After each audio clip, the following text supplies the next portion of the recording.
I'm sure you would know that African American spirituals and gospel songs played an important part in the inspiration of Dr. King. It was what gave him the impetus to continue a tough struggle. His close friend, Mahalia Jackson, would sometimes get a call. He would phone her up and say, "Sing me a song," just over the telephone, to inspire him. May we be inspired also by the song. Just a few closing remarks. I wanted to thank all who gathered here today. Your coming here and your presence signifies a commitment not only to be a spectator, but to be a participant.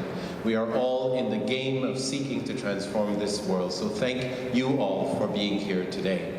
We also want to thank all of the recipients and the responders and how we had the opportunity to hear inspirational stories.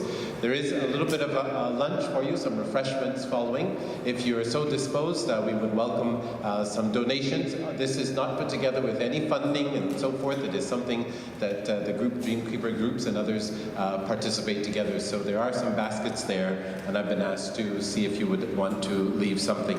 I wanted to do two closing items. One is to give you an update. The last year, you remember when I was here, we were dealing with a significant event at our church, the second racist graffiti attack on our church, and the young man had been arrested. I want to report something. If we ever doubt that the words and the sentiment and the impetus and import of the meaning of what it means indeed to practice nonviolence, to practice love, and that love is stronger than hate. This young man, I had an opportunity to visit with him in prison. He has followed the course of his term. He's finished his custodial term. He's out now on parole. But while he was in prison, he had the opportunity to receive counseling. He finished his high school. He began to do trade, and he found himself on the journey of transformation. We as a congregation at Parkdale United Church extended to him a collaborative justice opportunity where we could try to work through a mediator to communicate to him the kind of love, the kind of forgiveness, the kind of hope that we had for his transformation. He is, as I mentioned, out now. He has received some tools, and he is working in the construction industry and is seeking to have some of the racist tattoos on his body removed.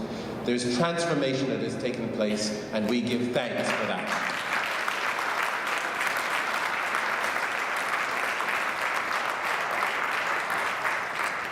Martin Luther King, I want to leave the last words to Dr. King. He said, "A true revolution of values will soon cause us to question the fairness and justice of many of our past and present policies.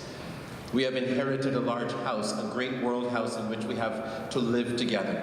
Black and white, Easterner and Westerner, Gentile and Jew, Catholic and Protestant, Muslim and Hindu, a family unduly separated in ideas and culture and interests, who, because we can never again live apart, must learn somehow to live with each other in peace." Dr. King closed by saying, "Our goal is to create a beloved community, and this will require a qualitative change in our souls as well as a quantitative change in our lives." Are you up for such change, such deep change? May we inspire each other to change in ways that will bless and mend and transform this society, this world, and our relationships and regard for one another. Go from this place inspired. You agree? Okay, we'll see you next year. Well, thank you.